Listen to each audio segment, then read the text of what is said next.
I don't know where my All right. other books are. Okay. We're recording. All right, boys. It's Ecclesiastes time.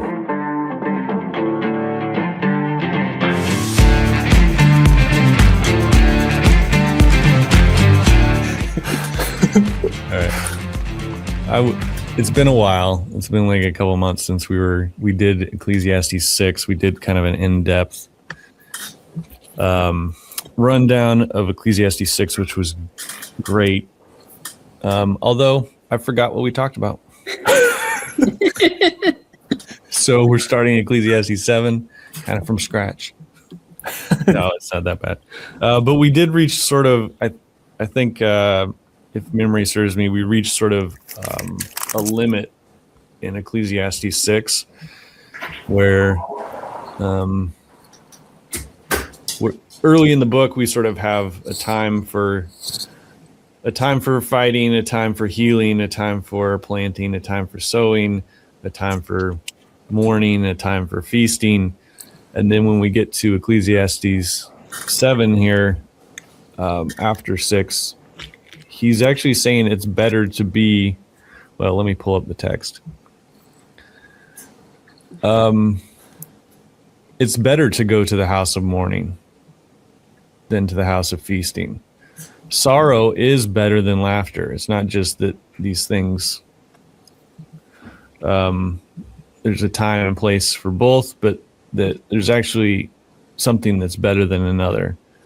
And I kind of think that's how I'm imagining how we're getting into Ecclesiastes 7. Is that fair? Yeah, so I'll give a little framing on top of this. So last time, I don't remember much of what we talked about, but we did talk about how chapter 6 was a really continuation of 5 and 4. Those were like one unit, actually going all the way back to 3. 7 is definitely like, this is starting a new section. It's going to be a long section. I think it's almost the whole rest of the book. In fact, it's like a single piece. Does it go into chapter 8 or? It goes, I mean, I don't actually see a break in the scroll version of the writing until you get to the end. It's all, the 7 through 12 is all one. Okay. But if we left off saying we don't, what is good for man? It's kind of this open question at the end of that last section, at the end of 6. Chapter 7 is starting this whole new section, and it basically has this intro, which is there are 7 good things. There's 7 things called good at the beginning of this. Now it's a little harder to see in the English. Should we just read through it? The Hebrew is very clear because the first word of each of the 7 is the word tov. So is the word good. So it's like very clear, like these are the 7.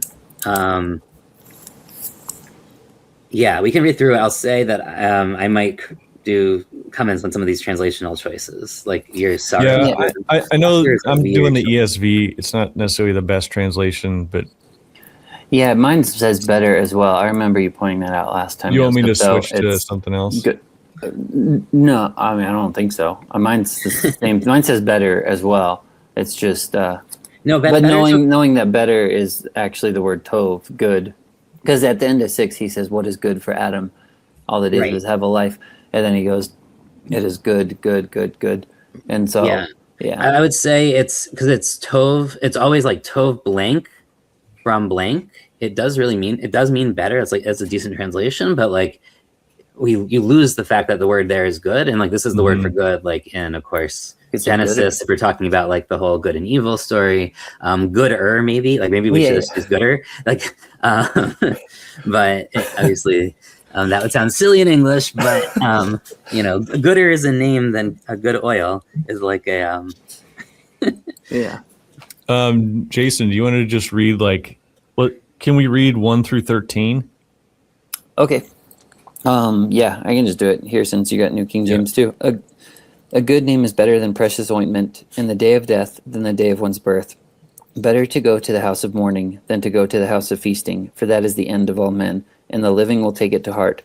Sorrow is better than laughter, for by sad countenance the heart is made better.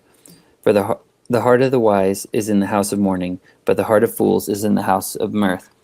It is better to hear the rebuke of the wise than for a man to hear the song of fools. For like the crackling of thorns under a pot, so is the laughter of the fool. This also is Hevel.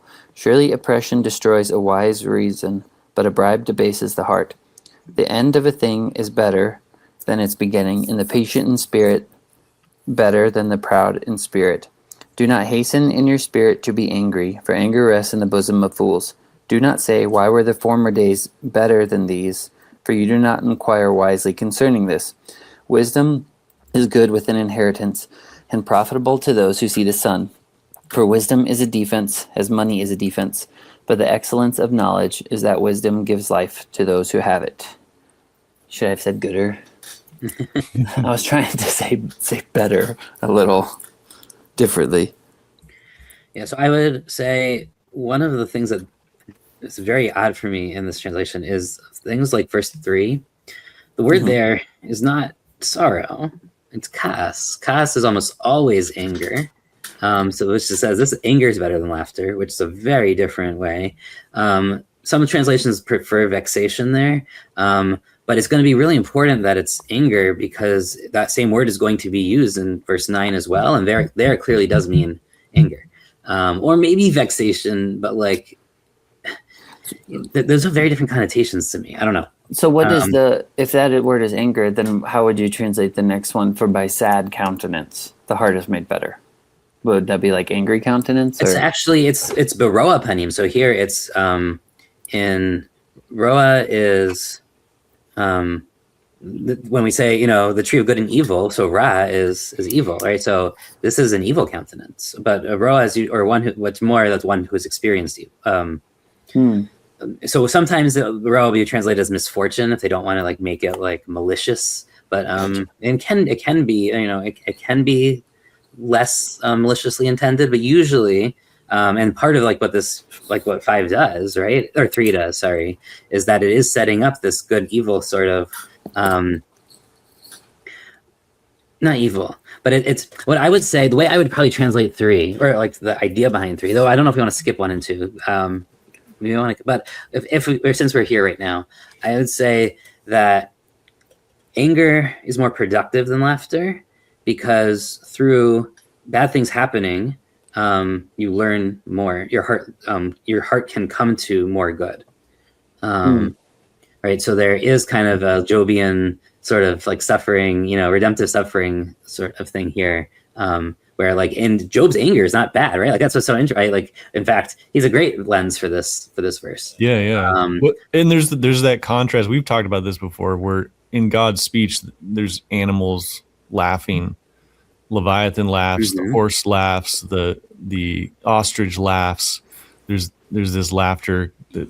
Yeah, but laughter is usually mocking, right? And to a lot of Tanakh, especially in Job, right? You have the princes laughing at him, and there's a lot of mocking laughter. The prostitute in Proverbs, I believe, also laughs. So there is something where it's like, yes, but we associate laughter as very positive. Ecclesiastes is highlighting that, like to try to like decouple our association a little bit, I think. Is this the laughter of mocking then here in Ecclesiastes? No, I think this is the laughter of the fool and houses of like the house of feasting. The house of feasting. Merrymaking, whatever. I mean, yeah. Yeah, I do associate laughter as a good thing because it's right. I like jokes, but then I guess a lot of jokes are in some sense kind of. Well, I don't know if this is true, but I feel like a lot of jokes are probably mockery, even if they're not like pointed at someone else. They might just be a mockery, kind of the situation, or reality itself, or something. Because I've heard comics say that a lot too. They're just like, I just say what's true, and they just point out, it's kind of like a mockery of the reality of the situation or something, which might not be a good thing, or at least not as good as sorrow or anger.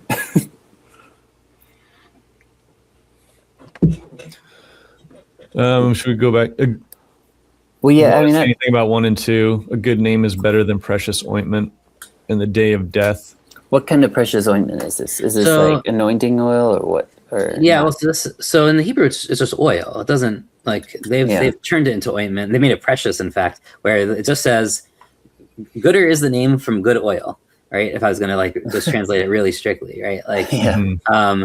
well, now the other thing that's really important in Hebrew, the word for name is shem, and the word for oil shemen. So in fact, you end up with this very tight chiasm, tov shem mishemen tov, which like is nice. right. It's one of these perfect little like things. And you like even in modern Hebrew, like this has become like a pretty common epithet because like you just, it's just a very poetic little Yeah. bit.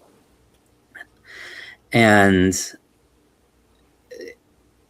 it's interesting, right? Because what is the oil here, right? So it might be anointing oil, or in the sense, not anointing in the sense of like kings or priests, but like the use of oil to for kind of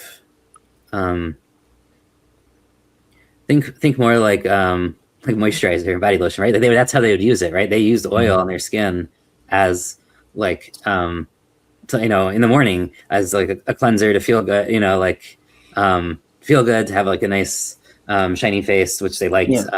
Right, one's face shining towards you is like something that you want from your king or your right, like that's like a good thing.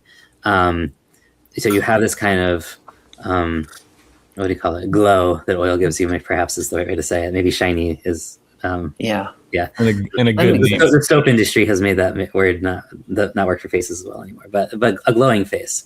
And here, so this might be something along the lines of like what surface beauty versus like a deeper like reputational. That makes sense. That's kind of what I was thinking as you were talking. Yeah, that the shining up is kind of like making your identity glow a little more or something. Yeah. On the surface. And the day of death better than the day of one's birth. That's such a cool line. Mm-hmm. Well, also metal. In this second section, oil will come up a couple of times. So we're gonna have it in chapter 9 and 10. In 9 is going to be, and let thy head lack no oil. So there it's very clearly oil for this purpose of, like I was saying, to make it glow. In 10, it's also the first verse. So it's interesting because 7 and 10 both start with oil in the first verse. In 10, though, it's the flies. How do I translate in Hebrew? It's the fly dying in the oil. So a dead fly will spoil. Will spoil the oil that it's sunken in. So like you end up getting sort of a play on this, where like oil can be destroyed in a way that that one's name, or maybe in a similar way to one's name, but that a name is like so worth more. It's interesting to think about the day of death over the day of birth, just because of going back to our framing that this is like thinking about Cain and Abel. Like Abel's day of his birth was like barely noted, right? Like it didn't, like he was the fleeting one who we don't hear a lot about his naming, and his parents don't seem to care much about him. But here on his death, like he's actually like that's when he becomes a known entity in many ways. Mourned and worth valuing. There's a bit of an irony, like a deep irony there, right? Yeah, that's interesting you would say that, though, because that almost seems subjective or something, if that's the right word to use. Because what if you're just a crummy person? Isn't there some king in the Book of Kings where they're like happy he's dead, and this is nobody cared? They were all pleased that he was dead. Yeah, but this might be that death. But I guess it's true, because if he's crummy in life, it's still his death is better. Death is a good thing. Well, your day of death can define you, like Kurt Cobain, or like if Kurt Cobain was still alive, like maybe his reputation wouldn't be what it is, but go out on a high note, kind of because he dies early and tragically. Then I will say it's interesting because what the translation loses is. It's there's a construct on death there. It's the day of his death, and so it's not your death. It's the day of his death. So it's definitely like in this third person, like so which makes me think like whose death is he talking about? That his death was better than his day of birth, right? And it's not plural. Like it's in singular, right? There's a lot of things there where I think like the translation sort of. Who would you, and I guess you specifically, and most people assume that he is talking about when he says his death? Is it Abel? I mean, so I don't think most people notice that. Almost every translation I've ever seen just says death and doesn't say his death. That one book I read, wants to read it through Abel. If you're thinking about this as Solomon and not necessarily in the Adamic thing, you might think it's, David. It could be David. It could be it could be the death of Solomon's, brother. Who, like as Jason has brought up before. Like there's a lot. Right, that's because that is David. Remember, David can get up and like stop mourning and sort of stop praying and be like distraught after that baby dies. So there's something interesting here, where the day of birth brought him a lot of distress, and the day of death actually was the moment he could start healing. Oh, right, yeah, that's good. And also, that was an unnamed baby, right? So so it's interesting that this is about name. Better is the name, because the other thing that you put oil on is a new baby. Like in the ancient world. So that's one of the ways, right? They would immediately clean them off and oil them, basically. It helps warm their skin, and also just is like good for. I mean, that was their treatment for. So like this could really be about like the name that one acquires through one's life at the point of death. So that's reading the first part of this verse with the second part, is better than that goodly oil that's put on a newborn. Yeah. Just like it also says that David, I was just looking, it says he, after that baby dies, he rises and anoints himself. Exactly. Yeah. Oh, he anoints himself, even better. Yeah. David arose from the ground, washed and anointed himself, and changed his clothes, and went into the house of the Lord and worshipped. Yeah. By anoint, though, I think anoint's too strong of a word, because at least in a modern English, because we think of anointing as like this once in a lifetime, like it makes you a king. But like here, it's just literally putting oil on as like this part of this, which you wouldn't do in a time of mourning, right? Right. Yeah, you don't use any cosmetics during mourning. Yeah, I think Jesus talks about this. When you fast, don't disfigure your face, but put oil on your head. Oh, that's interesting. So we don't use oil. You're not allowed to put oil on during the two like great fasts in Judaism, and during Yom Kippur or Tisha B'Av. Yeah.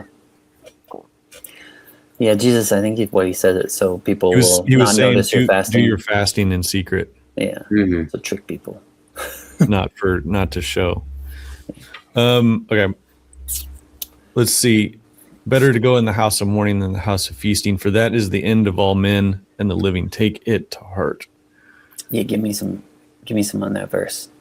That one stands out to me a lot. That is the end of all men. It reminds me of the end of Ecclesiastes, when it says, "Let us hear the conclusion of the whole matter." Well, and this is Jobian. Job waxes on this about, everyone ends up in the same spot. Like just in Sheol. Yeah. And And earlier in Ecclesiastes, he was talking about that, right? Yeah, I think so. I'll go to one place. Yeah.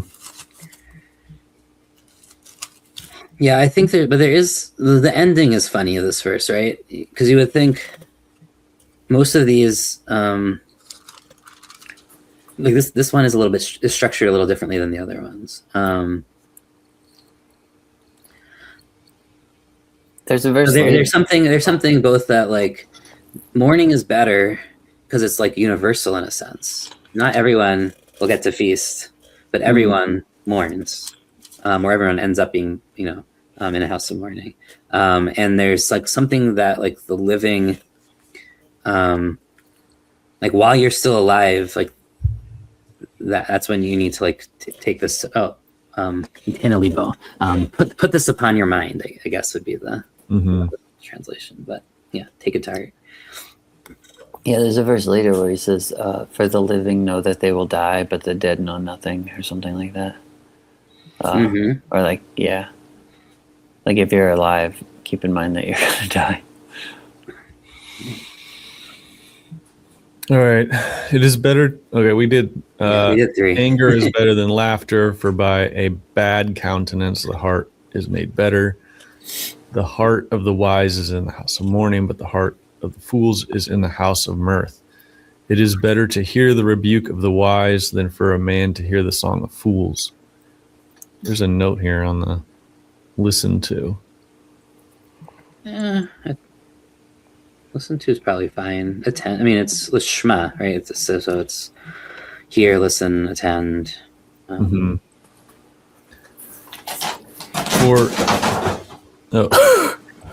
the crows. No, I hung up this poster on my wall and it just fell down. I just taped it up. Anyway. For the crackling of thorns under a pot, so is the laughter of fools. It's talking about like burning thorn bushes. It is, though. It's also really interesting because the word for it's making a pun. So the word for pot here is seer, and the word for thorns here is sirim.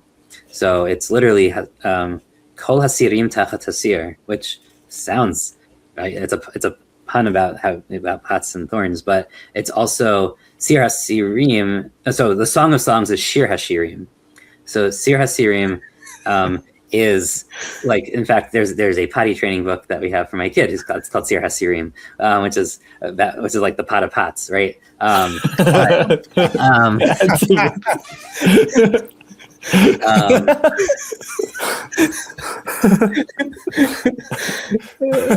a very cute book in Hebrew of teaching kids how to go potty, but it's coming from this verse. Because this verse is actually making a play on Song of Songs, this, which is one of the interesting things, that how Ecclesiastes and Song of Songs relate, and why people think that one Song of Songs is earlier, whether Solomon wrote it earlier in his life or just earlier, like centuries earlier. Like one of kind of the claims is that like this verse is aware of that, because this is literally the voice of the thorns under the pot is the voice of the Song of Songs, right? Is kind of being played with here. Yeah.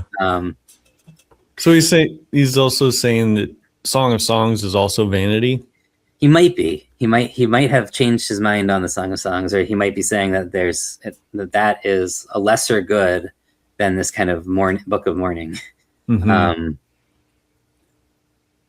look, I mean, Song of Songs is all about fleetingness. I mean, usually it uses the word run away or to flee, right? But like, and so it doesn't use hevel as much. It uses livroach and stuff like that. But like, there is certainly a relationship. There could be a real relationship between these books, where one really revels in kind of the fleetingness and the risk and the joy of a lover and like all those things. Whereas here it's like, but all like, eventually he's not going to be as down on fleetingness, but we're in the middle of the book, so he's still working through that. Yeah, because he says that line. This also is vanity. Yeah. This also. I mean, eventually he's going to get to the point where he says like, enjoy the wife of your youth, right? So like, we will get there. We just haven't gotten there yet. Like in 5 or 6, whatever that was. Does verse 7, is that a comment on what he just said? Surely the oppression destroys a wise man's reason, and a bribe debases his heart. Or is he moving on? Yeah, so if we understand this as 7 tovs, then both 6 and 7 modify the tov of 5. Okay. So it's the rebuke of the wise and the song of the fools. 6 is talking about the song of the fools. Then we go back to the rebuke of the wise. Okay, so truly the oppression destroys a man's reason, and bribe debases. Okay, so which actually makes us think that it's not the rebuke of the wise in the sense of rebukes from wise people, but it is rebuking wise people. Right? It's better to hear someone rebuke a wise man than to hear a song from of the a fool. That's a different way to read it, but that seems to be what 7 is pushing us toward. That the wise also need rebuke, because surely oppression destroys the wise man, and a bribe debases him. Okay, yeah, that makes sense. Yeah, there's also this interplay between the end of 7 and the end of 2. So earlier we had, and the living should place their heart upon it. Whereas here we have this that a gift will cause one to lose one's heart. So there is, so these are actually, these are not 7 separate things necessarily. Obviously, they're thematically very related with fools and death, but like there's also this like placing one's heart, because the word for giving one's heart and a gift or a bribe is almost the same word. They come from the same root. So again, like it's assuming that you can, I think it's assuming you can play with these in the Hebrew, understand like that there is there are ways to lose, like different ways to lose one's heart in one's life, even while living. How closely? So the word for bribe is like basically just the word for gift. Well, so the word for giving anything is natan or yitain. The word for gift is a matana, right? Something that is given. So but here, so earlier we had the phrase yitain el libo, and here we have et lev matana. All right, so like it's the same combination of words, it's just in a different order. Because making the opposite point that this is what you should give your heart to, as opposed to having things given like that corrupt your heart or lose your heart. In fact, the word here is lose, so you have to base it. But I see there's it says stuff about something similar in Numbers. I thought maybe it's somewhere else too. I know it's twice. Yeah, so in Leviticus and in not Leviticus, sorry. In Exodus and Deuteronomy, there's the whole section on what makes a good judge. Maybe, I guess Numbers, wrong on both. Close enough. Okay.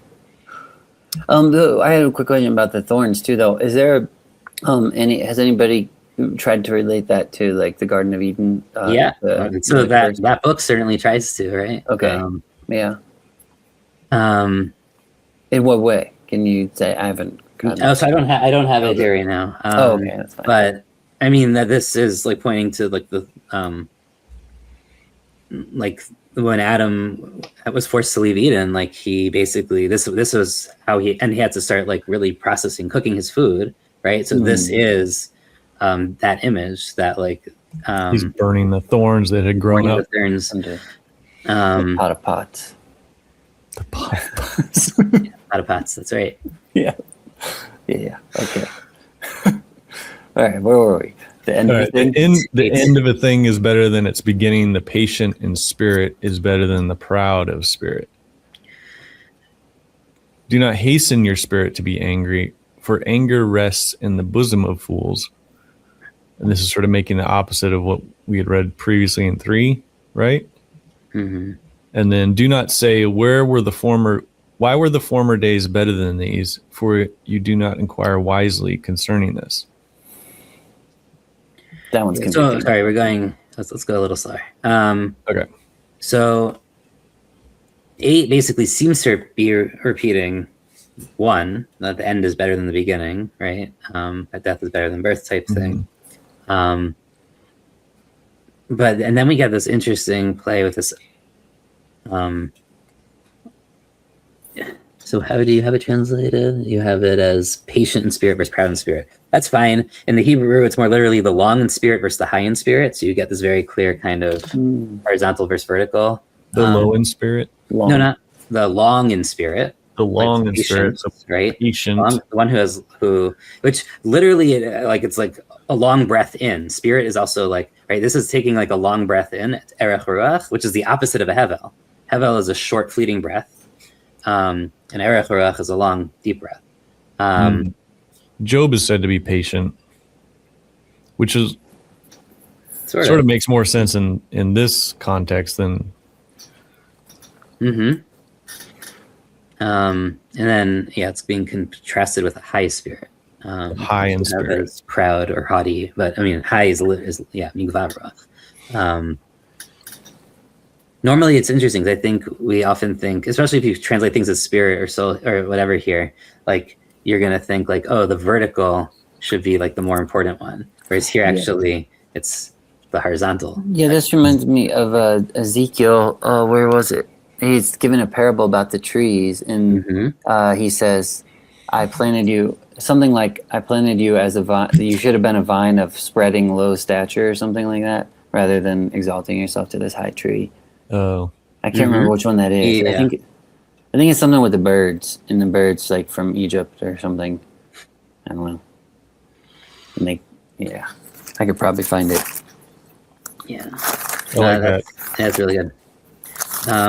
While he's looking for it, I'll say in 9. So you have do not hasten. So the word hasten is bahel, to bahel, which is the word letters in Hevel flipped, right? So it's actually, so it sounds, even though it's not Hevel, like it's certainly like when you're reading it, you're like, did he just say Hevel in there? He's not, but he's playing with the idea of fleeting, like, because it's fast, right? It's hastening, but also means to like, it's like to hurry out of like being anxious specifically.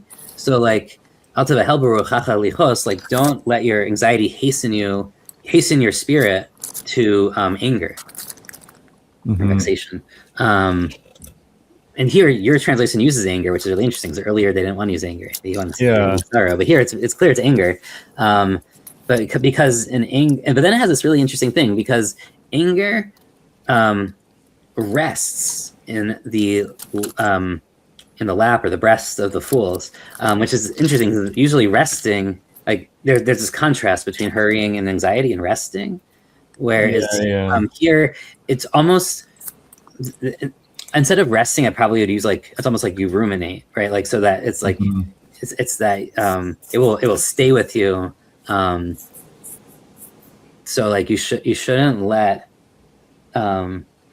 things provoke your anxiety into this sort of like anger, because then you'll hold on to that anger. Either you'll like question your anger, or you'll hold on to the grudge or whatever. Right. Ezekiel 17. And that would be in contrast to what he just said about being patient or long in spirit. Yeah, I mean, it's all tied back to the spirit saying like 9 complements 8.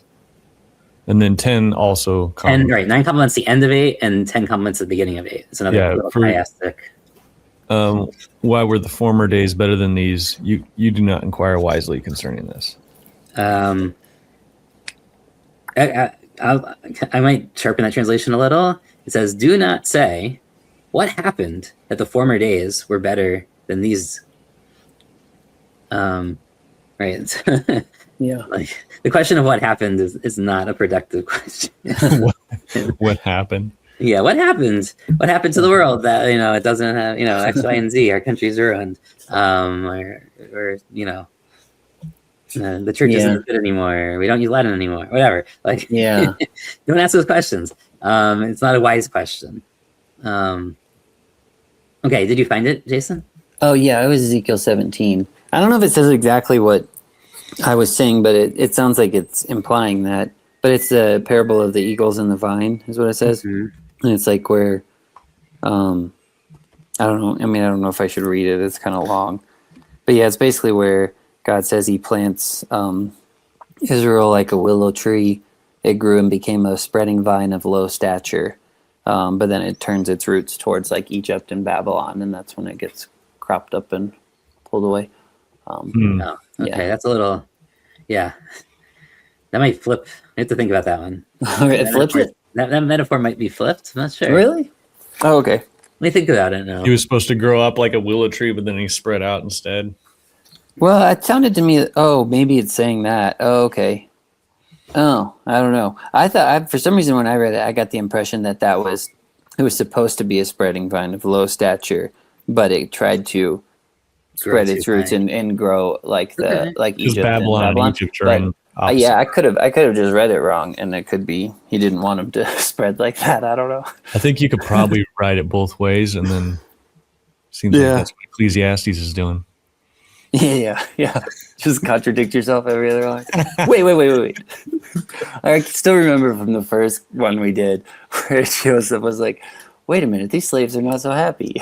I laugh at that every time I think about it. Solomon's writing, it's good to serve. Wait a minute, these slaves are not so happy.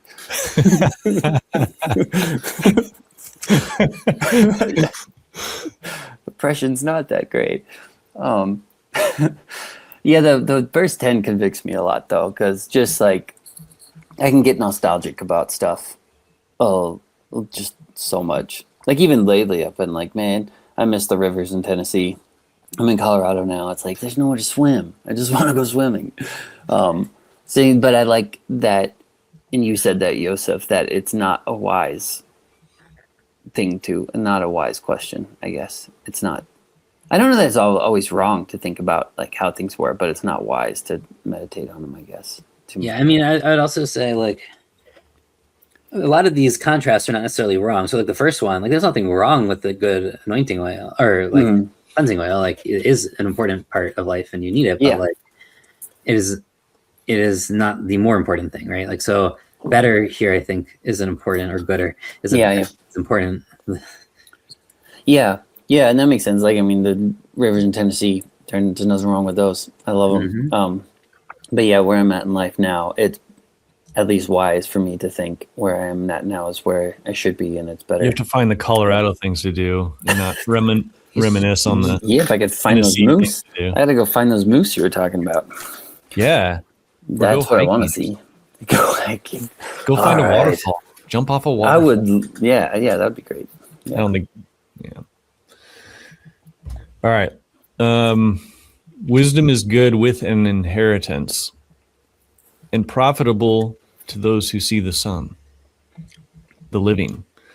For wisdom is a defense as money is a defense. But the excellence of knowledge is that wisdom gives life to those who have it.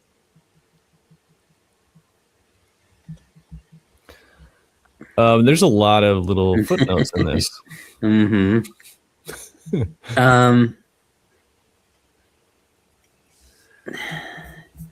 What does that mean? Wisdom is good with an inheritance. So there's different ways to read this section. This is the end. This is the last of the 7 goods. And it seems like he's kind of maybe going into popular aphorisms and then like undermining or challenging them a little bit, which is sort of interesting. So, here's one translation. Wisdom is even better when you have money. Yeah, I agree. That might be true. So there's one way to read this is that wisdom is as good as a good inheritance, you know. So like that sort of aligns better with the way 12 is, the way that you have it translated. But there's also like, if you have them together, you end up getting a lot more because you know how to manage the wealth properly with wisdom, the inheritance. Inheritance here probably not wealth; it's probably land. To be fair, you can be wise and then own nothing, and then what do you do? Right, like you can't actually like have an effect on the world in the same way without inheritance. But inheritance also doesn't have to be material. I mean, I think 12 pushes us to read it that way. Because it mentions kesef, which is either silver or money, but like, but you can also read it as like a good name, like inheriting, like a family reputation, like other things like that. It can be read more broadly. Finish your thought first. And then I think the other thing. Sorry, it's a new thought, so you should go. Well, I was going to ask, with the wisdom is good with an inheritance, in the Hebrew, can it be read kind of both ways? Like an inheritance is good with wisdom, is better with wisdom? Or is it? Not really. Not really, okay. Yeah, it's really the one direction. Okay. No, I mean, I think the book will bring us to the point of you need wisdom to manage inheritance. I mean, that's certainly a theme with that. I think it said that earlier, too, in like to chapter 2 or something, but okay. Yeah, that was my question. Sorry. And then in verse 11, this word that you have is profitable. So it could also just mean an even more so. So like, so it could be that as and profitable to those who see the sun, but you also could read it as wisdom is good with an inheritance, and even more so for those who can see the sun. And so it's like adding a third element to that. As opposed to what? Dying?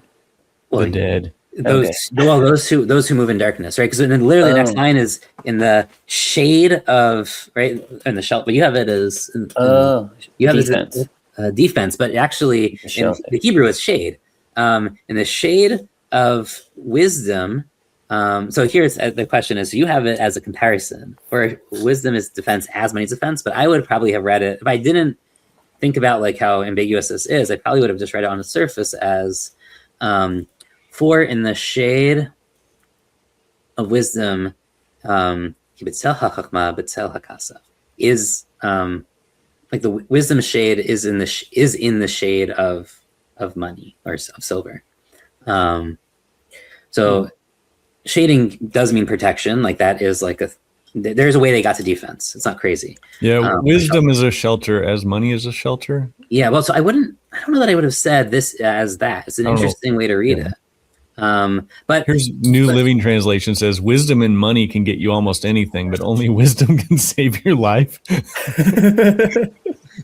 Well, so I think, yeah, because we haven't done the end of verse 12 yet. The end of verse 12 is sort of that, right? Right. So the end of verse 12 is really funky because, and it supports the idea that it's that the word in 11 is actually even better as opposed to profitable, because in 12 it clearly means that it says that dat, which is knowledge, which is different than wisdom, right? So that knowledge is even more, knowledge is even better than these shades.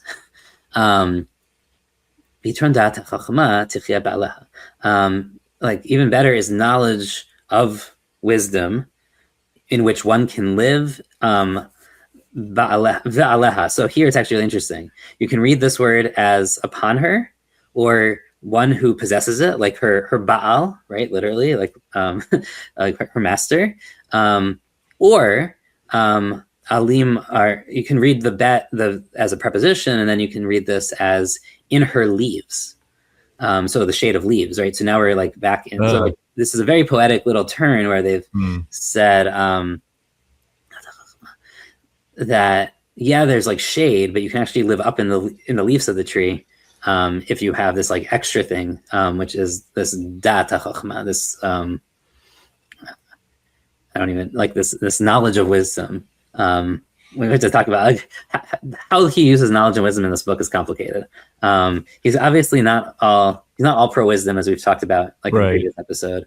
But there is some sort of type of wisdom here, and that's specifically of seeing the sun. This knowledge that's tied to seeing the sun, or experiencing the sun. That where you're seeing the sun, but you're also shaded, right? So he's like playing with this really complicated thing in 11:12 that probably would take like an hour just for us to take apart on its own. But then what's important, I think, is then in 13, he's going to come back to seeing. This is the end of the section, right? Or it's sort of where he said, or you actually have it at the beginning of the next section. But the first word there is not consider; it's see. See the works of God. He miyuchal takein, for who can fix them or straighten them at the share yivto, that which he has twisted or bent. So here you have this like fascinating series that ends in this image of the person kind of sitting in, like up in the, maybe not in the crown of a tree, maybe in the crown of a vine. But like in the leaves of the vine, looking out on the world, where they're able to see the sun, but they're still shaded, right? Like there is, and they're like kind of in this balance point of like light and darkness, and like they're able to like both in the sense they're seeing light and darkness, but they're also able to see like the like to question like why things were a certain way and why they've changed is kind of like asking, is like asking, why did God make animals predatory, right? Like, like those are things that kind of gets Jobian. Like you can't change, like, how do you know why God made the world the way it is and that you're judging it as crooked? And like, and this is all, this is interesting because this is also Job's complaint towards God, which is like how, if he does something, who can question him? And so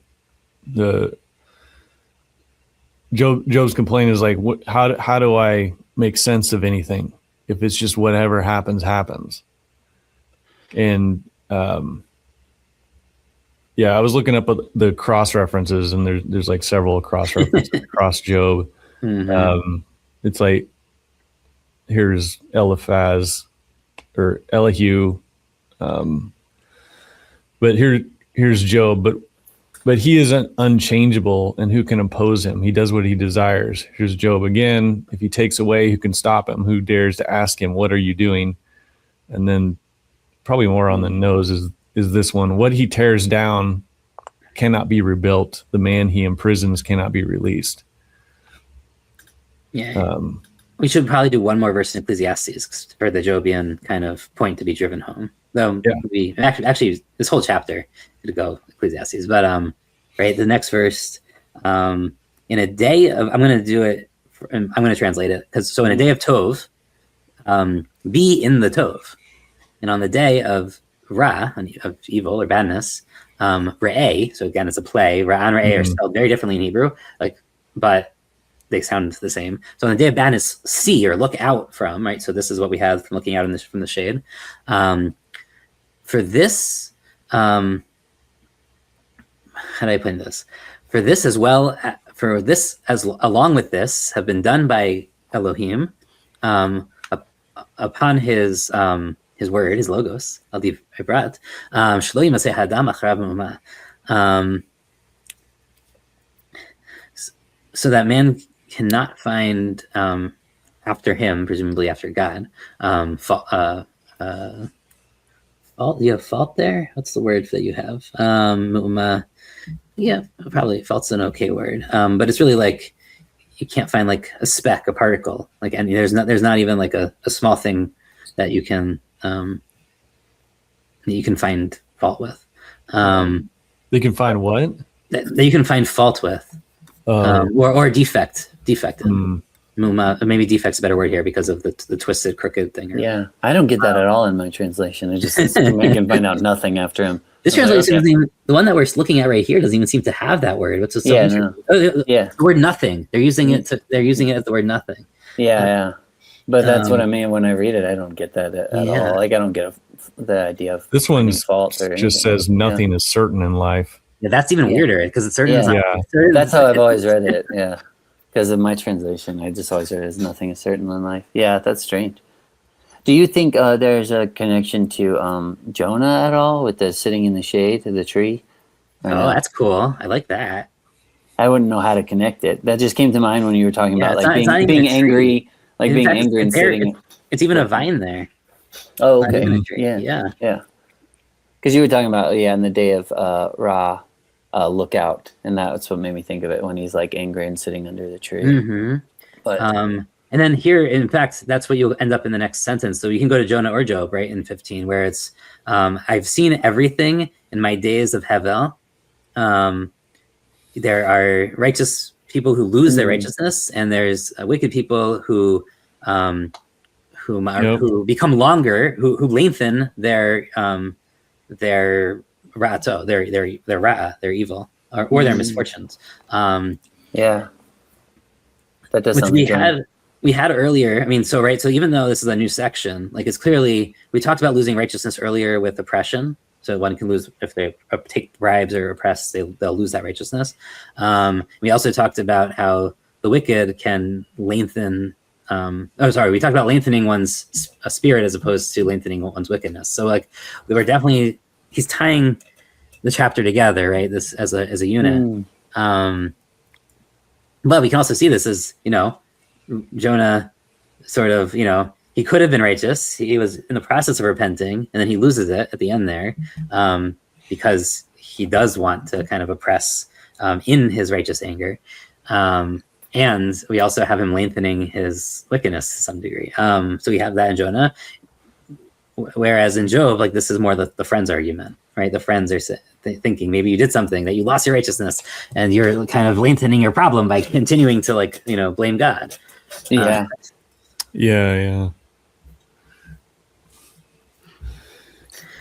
Do not be overly righteous, nor be overly wise. Why should you destroy yourself? Yeah, so this is one of the verses I like a lot. I like this. Actually plays a big role in Judaism. Like there's don't try to be overly righteous, more righteous than God. Like that's like a thing where like you think that your piety, is like of a certain type, right? There's a certain level of like, let's say strictness with laws or piousness or like, or righteous anger, but also love, right? That is like can be too, that is out of balance essentially. And you think like, this is the sort of thing where like, we can talk about anger, but I think actually the more instructive one is like when you love someone so much that you don't want to tell them, they need to stop drinking, or like you're not challenging them, and you're basically abetting their either bad habits or sins, because like you just want to just like, be very gentle with them and loving and very accepting, and then like you don't give the feedback, right? This gets actually to that's why like anger sometimes is better than laughter, because you're not giving them feedback and you're not willing to make them angry. So there is like this interesting play here, where there is something called over righteousness, and also over wisdom, right? Don't become overly wise. But lama tishomem. So here's why should you be devastated? I think I would translate it as or desolated. This gets into that wisdom brings vexation or anger. Like it makes, because the more like you can see and understand, like the more you get annoyed at the world or frustrated by it or vexed by it. But here it's actually much stronger. Here it's like very Jobian. Job you will be destroyed. Righteous. Yeah, like you will destroy yourself if you try to pursue righteousness or wisdom to kind of this like righteousness maxing at the double X. So you're gonna title of the episode. Yeah, that's interesting. And then the opposite, you have don't be overly wicked nor be foolish. Why should you die before your time? Yeah, and this is very Aristotelian, right? So like the golden mean. Right? You don't go to the extremes of either side.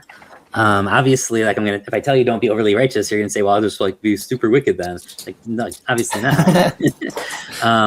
and that's probably a better translation of al tihi sachal. It's not don't be a fool. Like it's literally saying it's almost like a parenthetical insert. Like don't say that like if I'm gonna be overly righteous, can't be overly righteous, I should be wicked. Like that's obviously stupid, right? Like it's almost like a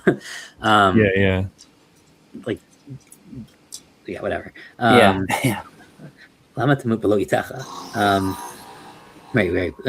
Why should you die before your time? That's good. It's almost like a to me, it almost reminds me not that you're actually going to die before your time, but that we had earlier that like you can lose your heart before your time, when it becomes corrupt or like foolish in ways, or vexed, right? So like it's almost like a death while living. Where you killed yourself by kill your soul. It's good that you this second line is weird. It's good that you grasp this and also not remove your hand from the other, for he who fears God will escape them all. Yeah, so this is a parallel line to 14 in this section. You don't have it as a single section, but like you cut off at 13 earlier. It was really interesting. You had him stop at 13, which I would have also had him stop at. 14 to 18 are a section, and in 14 we also had from this to that zel umat zeh, and now in 18 we have it again, but here in 14 we had it as you have the goodness in the day of good, and then like just look out in the days of badness and like understand that God also intends for this to happen basically, and there's no defect in it. And here we have basically the same idea where it's like it's good for you to grasp this, so grasp the good on the day of good, kind of, but don't let the other thing kind of go past you, right? You should see it and not just let it go. What's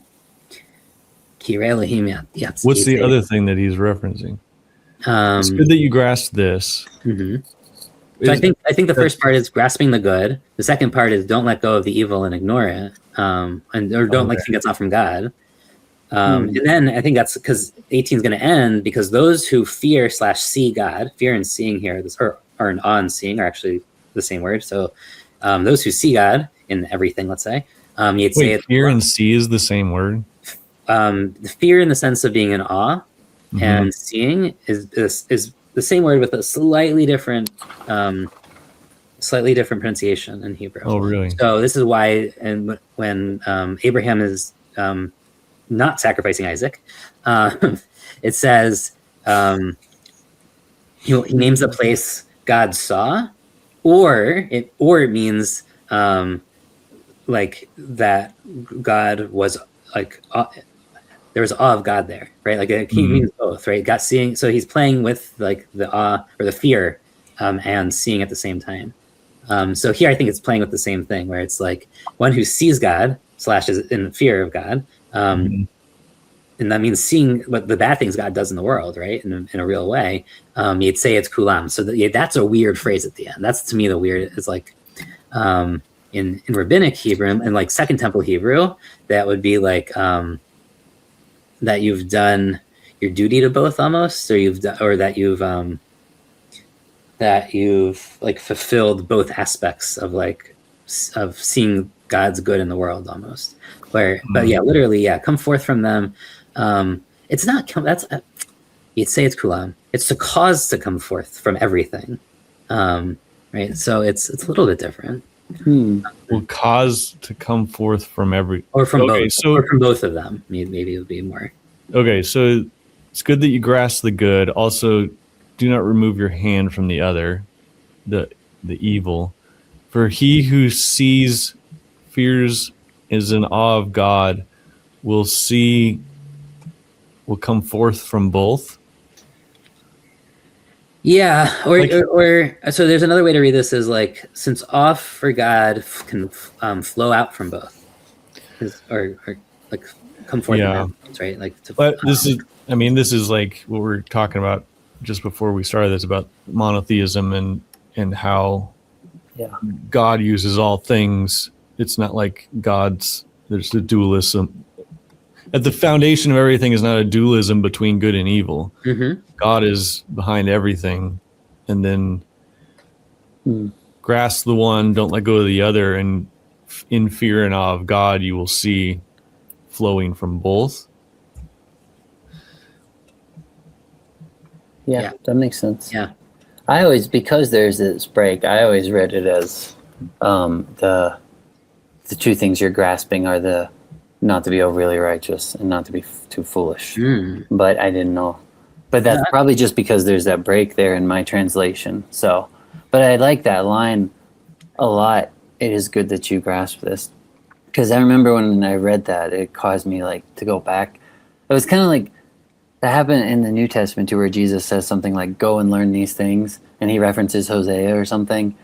And it's like, whenever that happens in the scripture, it's like says something. It's like, wait, this is really important. Like, and I like that. It's good that you grasp this. Like, you should get this.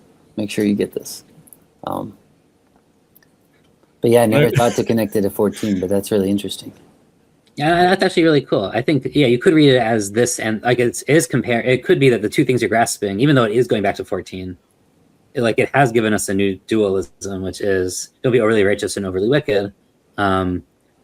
In that, like, yeah, I mean, you certainly can read it more in its immediate context, but I think it's but going back to holiness. Verse 14 gives like the kind of like a really I don't even know the right way to say it.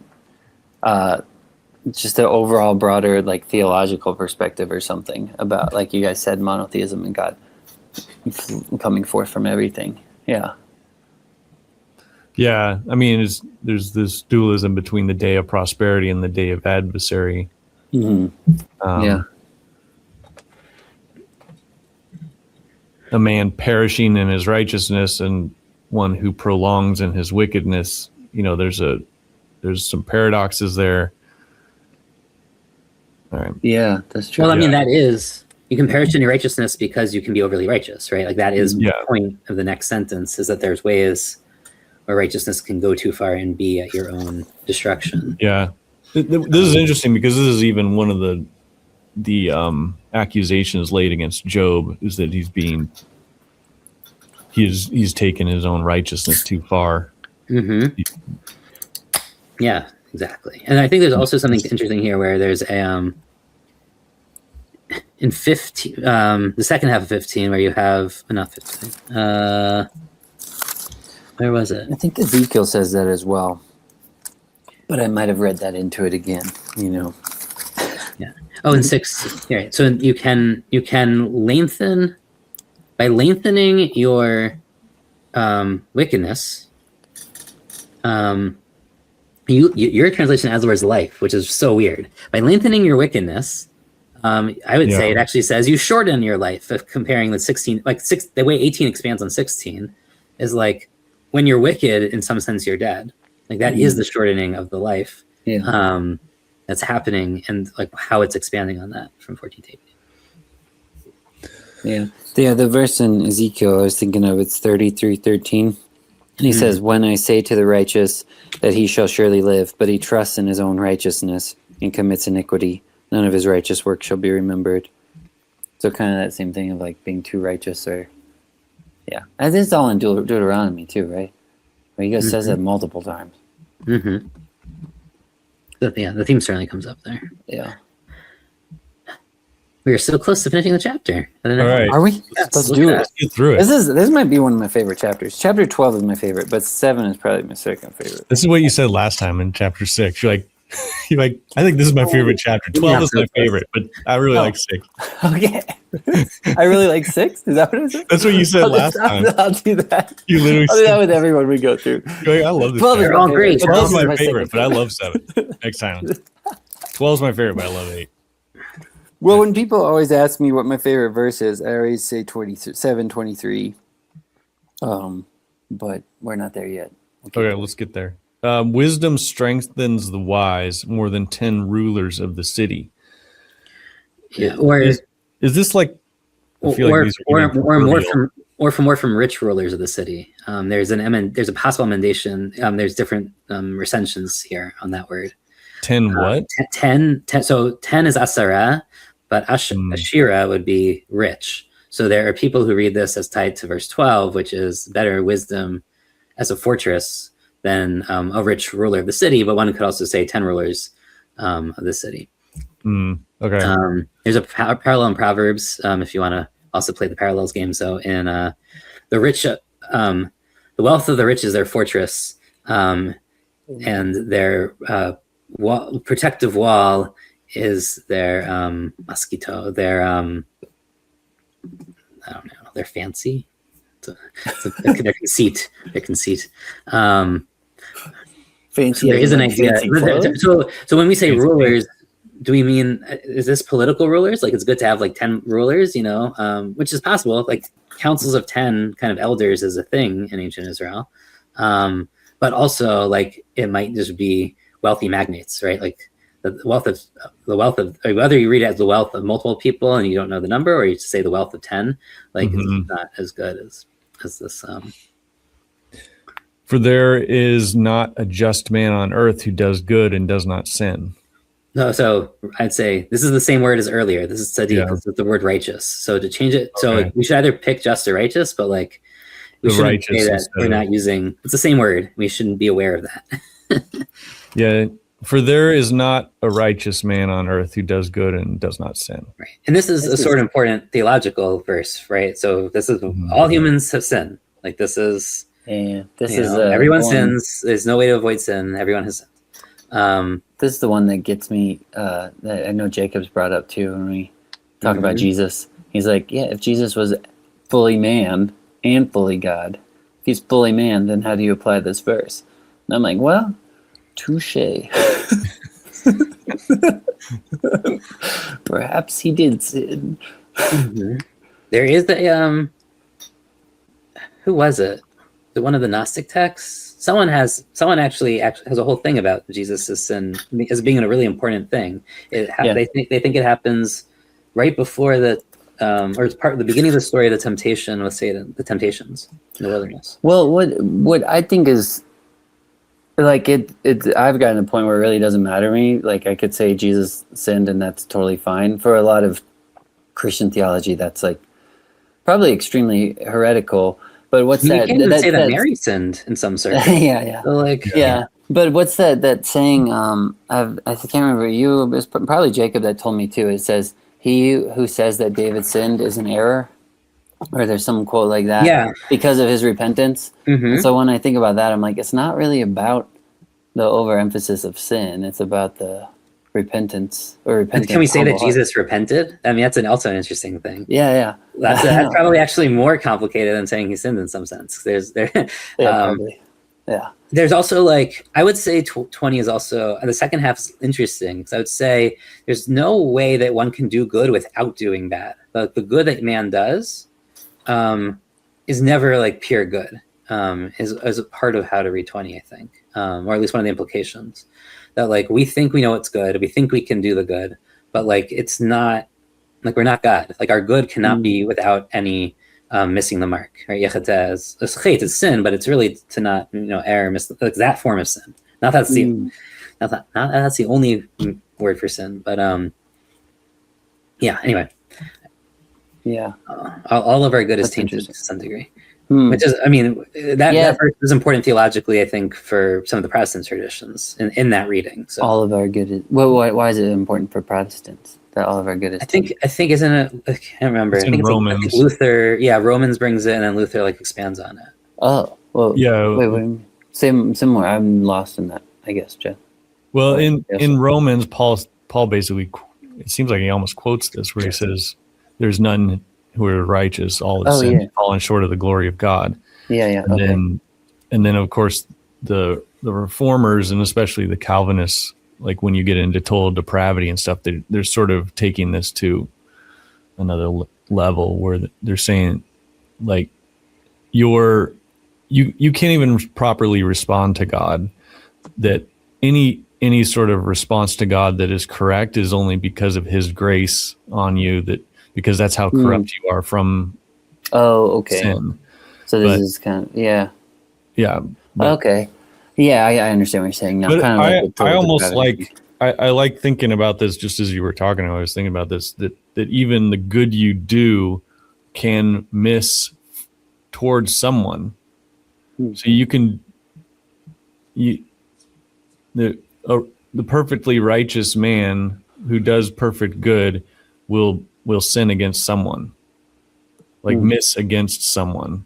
Yeah. Like I'm not thinking necessarily even as sin as something that's a moral thing. I'm thinking of it as that missing the mark. Like there's no perfect way to be a man without offending someone or going against someone, or it doesn't work. Yeah, I think about that a lot with like just time and space. Like you can't be everywhere all at once. And if you give your time to one person, you're taking it from another person that, that might need it or something, I guess for more context, I think about that with India, because I haven't been back to India in like 2 years, and I'm just like, and I don't have time or money. I haven't. And it's like, and then I'm like trying to be present and be in the moment, but then it's like, you're not helping over there when, you can't be everywhere all at once. Yeah. Yeah. And then, well, even like, you go to, you leave and go to India, and then you're not taking care of your family at home. This is my parents were missionaries, so like they spent a lot of times in other countries and they weren't here. And it's not even like there's nothing at fault. It's just they weren't here to help when we needed help, or to be there to even know that we needed help. You can't hit every target. So there's trade-offs in everything. So that's how this verse sort of makes sense to me. And even I mean, reflecting on Jesus, like how that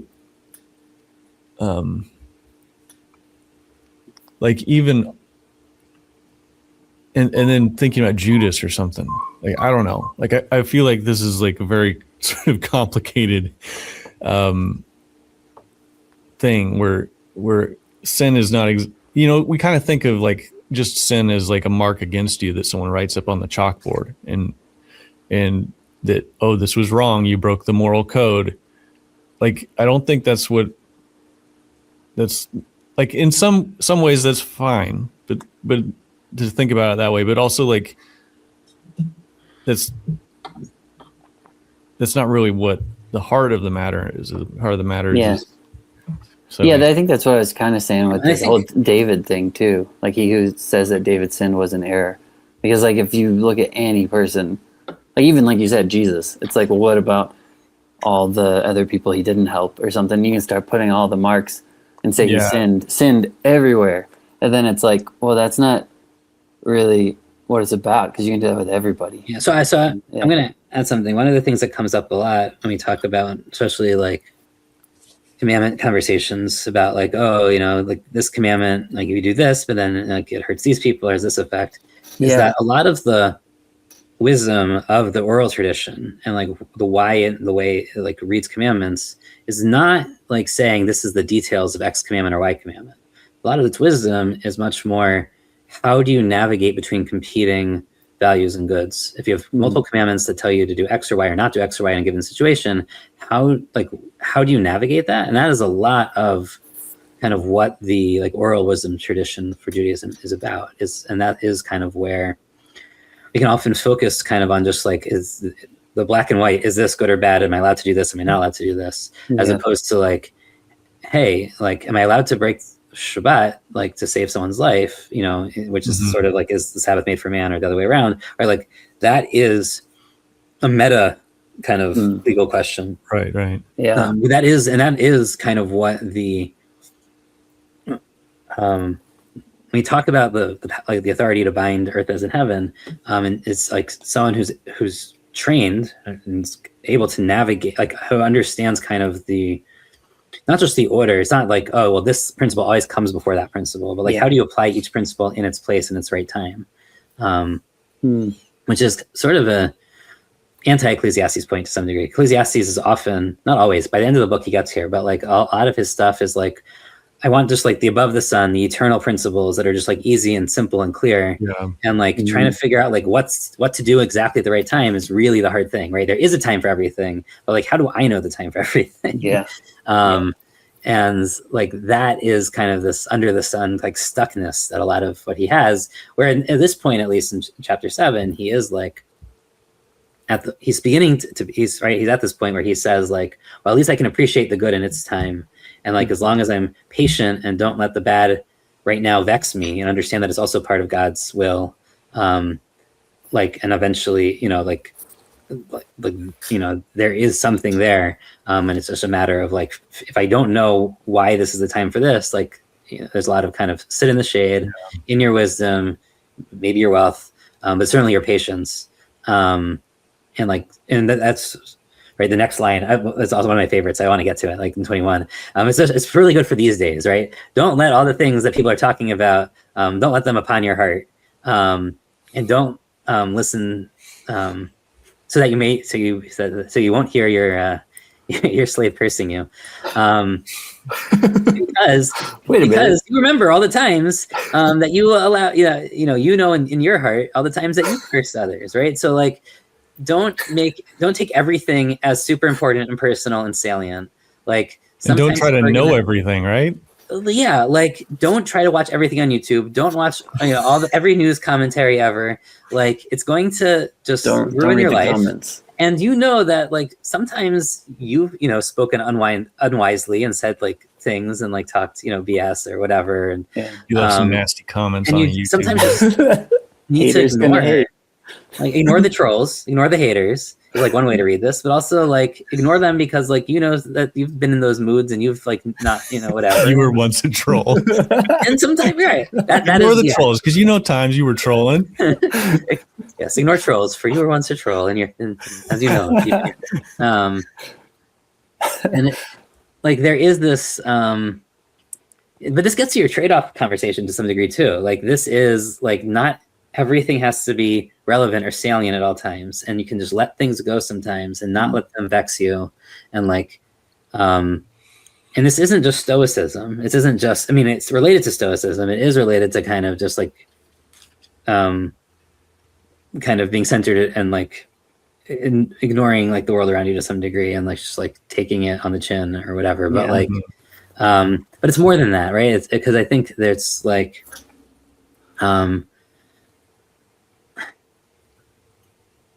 there's an element here of like, this is about how you view the world and your mindfulness and your attitude, but it's also like very much tied to like, this is also like from God, and like it's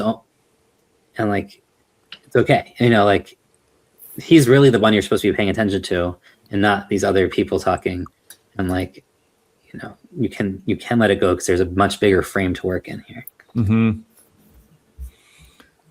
Yeah. There's going back to the verse above too, when you were talking about goods, this probably isn't as meta, but when you're talking about like even your good could be tainted with evil, that just made me think of Job, the beginning, when he's doing all the sacrifices, and then it says Satan goes with him. And how that works in my head a lot is I just think of that as like Satan, the adversary, the accuser, or whatever. That kind of always happens every time you do a good deed, because you're like, wait, am I really doing this for myself? Like if you give someone money, it's like, well, that felt good for me. And it's like, did I really? There's this aspect of like, did you really do it for God? Did you really do it for the other person? Or did you kind of get some sort of self-gratification or pride or something, like ego boost from that? But is that also, how problematic is that, right? I think there is this sort of like, do all actions really need to be pure?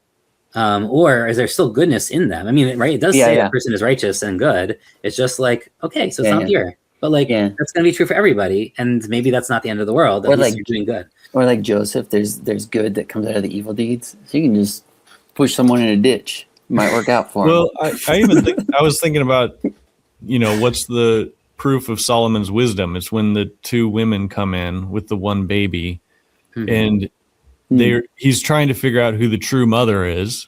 Yeah.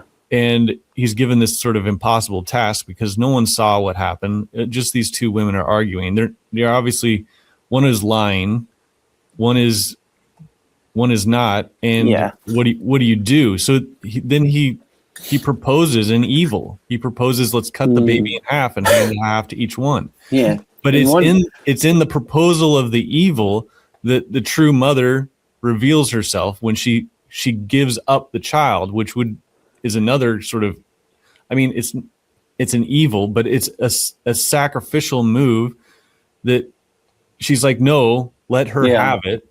Yeah. And the other woman was like, yeah, let's chop it up. But it's because of that evil that he proposed that then revealed the truth. And because of that, he was able to then make the wise decision. Now, see, that whole story for me, like about evil and good and like how it was used and whatever, is very tricky, and it's not like straightforward, because the overly righteous man and not the wise man would have never proposed the evil. He would have been stuck. Mm-hmm. But because Solomon had this sort of craftiness to him where he knows both good and evil, both good and bad, then he'd be like, okay, I know what's going to happen if I say this, and let's go with it. What if they both would have just been like, yeah, that sounds good? They're like, then what do you do? You'd be like, I also don't know that he knew that one was lying intentionally, right? Like, I don't, like, initially, like, the situation was one in which, like, it's not clear that either of them, like, they could both have been really thinking they were telling the truth. It was only at the point where one of them said, okay, chop in half, that like you realize one of them is actually lying. Like if you weren't, like, didn't have more narrative kind of, but that even gets to the point, like it doesn't even matter at that point if the baby who the baby belonged to, because the one who would want it to live, it has a true like mother's heart. And so that's the one you want the baby to go to. Like, I guess you're not a good mom. You don't deserve this baby. You want to kill it. I never really thought about that before until now, though. Like, it would probably be really terrifying and extremely hard to say let the baby live. Like, if you had a king that was just back, I don't know how it was back then, but I'm just thinking, like, if you had a king and he's like, this is my decree, like, it'd be probably really scary to go against that. You kind of, maybe, but he's a very young kid at this point, right? Like, he's not a very old king, right? Yeah. And he has a very contested throne. He's trying to prove himself. Like, this is the proof that he, like, kind of deserves kingship. Yeah. I don't think he has, like, this. It's not like going against, like, Genghis Khan or even, like, or even like a Charles III, whatever. Well, he's still to cut babies in half. Right. No. I mean, right. Like, I think there's this interesting tension to the moment of, like, what, like, is this actually wise, and will people actually see the wisdom in it? And like, you know, it could have easily gone wrong. Right? In some ways, like it works out perfectly, and like it establishes him as like being the super clever, crafty guy. But like, if you didn't know the end of the story, like, I don't think necessarily it'd be scary to go against him. I do think like there is this tension of like, did he make the right call in saying this thing? Like, was it evil? You know, like, I don't think it's actually so clear. It seems bad, and it seems like, what in the world is this kid doing, basically? Like, why would this kid do this? On the other hand, like, it becomes, you know, that whole story becomes a metaphor for the kingdom of Israel being chopped in half, like under Saul and Solomon and his son, and the son, like Rehoboam and Yeroboam splitting it. They are the two mothers, right? So there is this really interesting thing where like that becomes the defining metaphor of his kingship, both in establishing it, but also in destroying it. And that's, of course, there's also this beautiful, I think I've told Jason this before, maybe it was one of you. There's a beautiful midrash that he sets up these seats for the king's mother, or for the king's mothers. I think it's plural. That it's about that in judgment with him. So in Jewish kind of tradition, usually you need a minimum of 3 judges. So the other 2 judges that are with him are Bathsheba and Ruth. And that they're judging the case. And it's really fascinating because Bathsheba, of course, is a woman whose baby died. And one baby lived and one baby died. And Ruth is a story about a woman who was barren, who eventually had a child, but who was sort of then taken from her by her mother-in-law. So like you end up having this really funky thing in the midrash where you get like, like how wise was this, and like what the role of these women in this decision, like whether they're really there or whether they're just like in his mind, like as his ancestors or like his mother.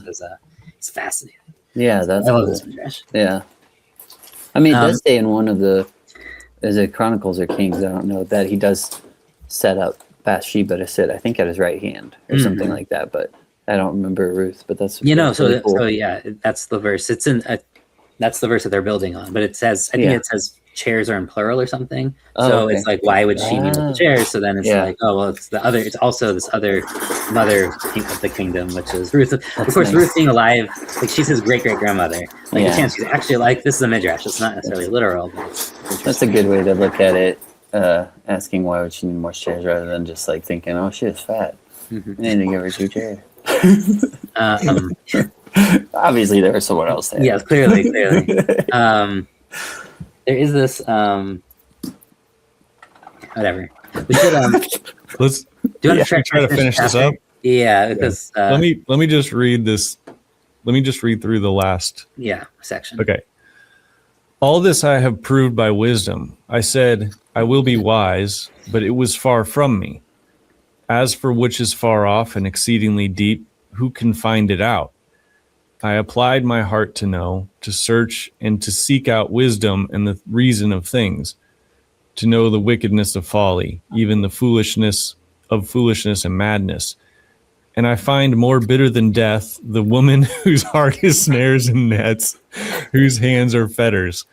He who pleases God shall escape from her, but the sinner shall be trapped by her. Here's what I found, said the preacher, adding one thing to the other to find out the reason, which my soul still seeks, but I cannot find. One man among 1,000 I have found, but a woman among these I have not found. Truly, this only I have found, that God made man upright, but they have sought out many schemes. How weird is this translation? I feel like it's this translation is so interesting. Yeah. He kind of goes off on women here for a second. Well, yeah. It's like I was searching out wisdom, but even worse than any of that is but those are connected. Over here.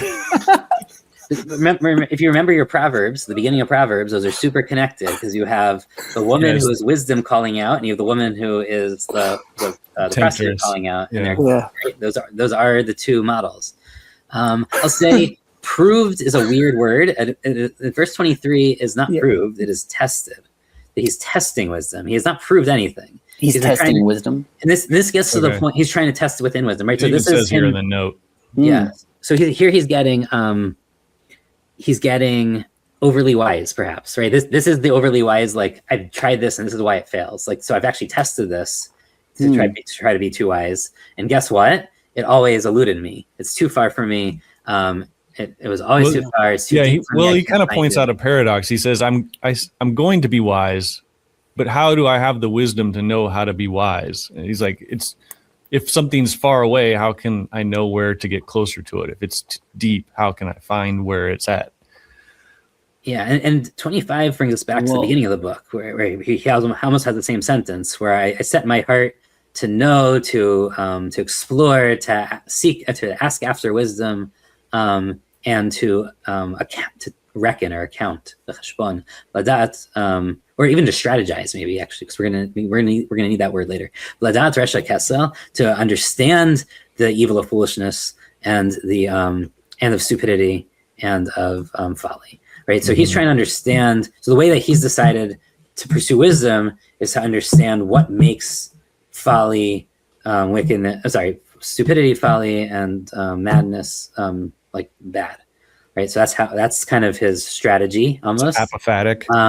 And if you understand that from Proverbs, that like there's Lady Wisdom or Sophia, whatever you want to call her, Chochmah.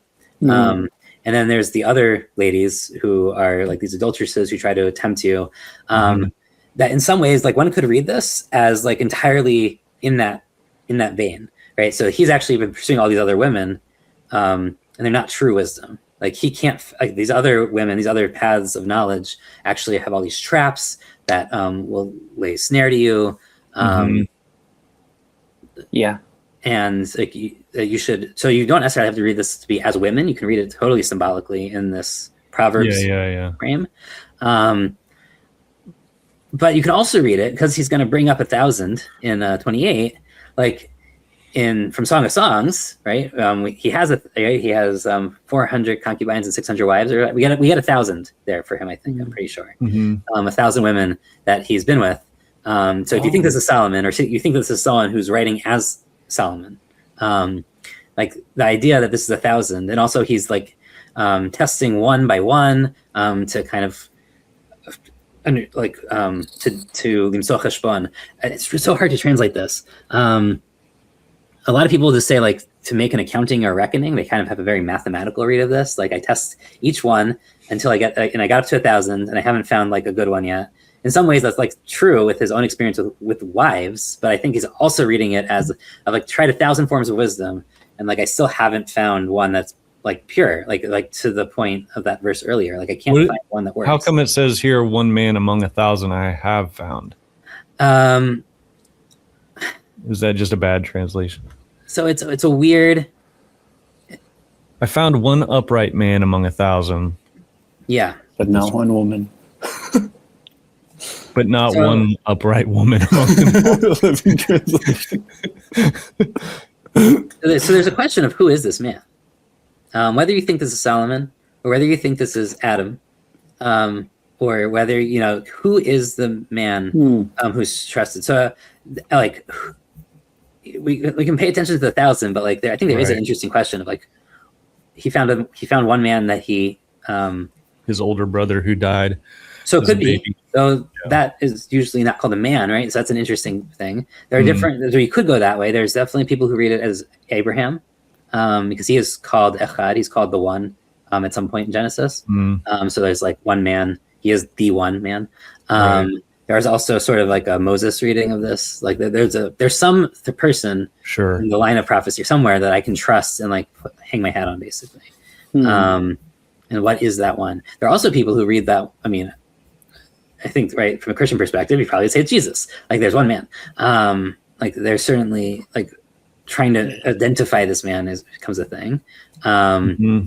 For Solomon, though, it is, I think, tricky to understand who this one man is.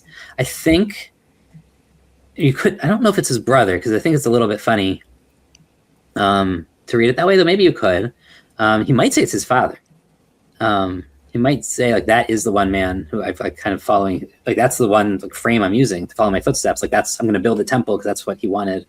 I follow his advice, his dying advice about his enemies and his friends and how to deal. Right, so it might be his father.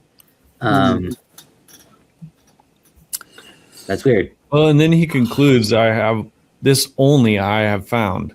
So he's found one thing: the God God made man upright, but they have sought out many schemes. So upright's weird, right? Is he's made him straight, which just gets us like earlier Straight where we and talked crooked. about God straightening things versus crookening, like making them bent. Uh-huh. So God,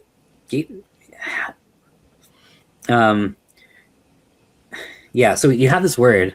The problem in this whole section is you have this repeating word, cheshbon or cheshbonot. It's translated in a million different ways, like stratagems, inventions, devices, plans, schemes, reason. I think let's see how else do you have it in yours? Wait, did you say Heshbon? So cheshbon. That's in Song of Songs, right? He Yeah, you describes also, the have woman. you also have in Song of Songs. and he says Reasoning. their eyes are like. Yeah. Well, so there it's because it's a city. So there's a city called Heshbon Okay. of the Amorites. So Oh, that's okay. where King Sichon was in Numbers. Now we're back to Numbers. Uh-huh. Here, though, it's being played with because it really, Heshbon literally means like thoughts. And here we're getting into like we're talking about like things that he's reasoning about and wisdom, but he's also playing with its other meaning as like different strategies, right? So I'm trying all these different ways to get wisdom, or all these different women to find the best woman, whatever. I'm trying to test them, and I haven't. Like, so he's playing with kind of both meanings of this word, which and it also does mean cheshbon in the sense of mathematics, like to take a sum. So when he says like one, like I'm summing like one and with one, like that also means that, right? So he's playing with all. I think he's playing with all these meanings in some sense. Yeah. So at the end there, where he's like saying, to some degree, it's just like saying I'm reasoning too much. Like God made humans like really simple, or like straightforwardly, but they've engaged in too much reasoning. It's like one way to read that verse. Too much wisdom. Yeah, but it's not even. It's like they're trying to think too much about wisdom, right? Yeah. And so that sort of gets us to that.